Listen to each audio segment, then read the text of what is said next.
ইসলামী জাতীয়তাবাদ বাংলাদেশে কখনোই খুব বেশি পপুলার হবে না। এখানকার মানুষ আসলে প্র্যাকটিসিং মুসলিম।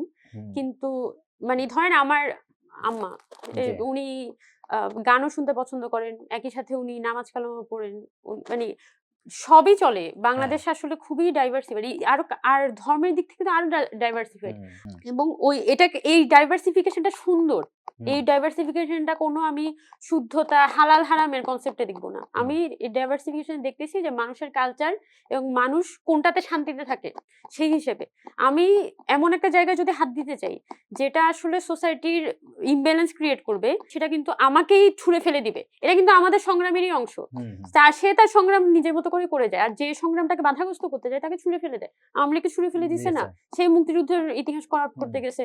সে প্রগতিশীলতা আর মৌলবাদ এই বিষয়গুলোর মধ্যে দেশকে ভাগ করতে গিয়েছে। হুম। সাধারণ মানুষই তো তার এই কনসেপ্টকে ছুঁড়ে ফেলে এগ্রি, দিল। এগ্রি। এটা তো হ্যাঁ। পলিটিক্যাল পার্টির তৈরি করা কনসেপ্ট না। না।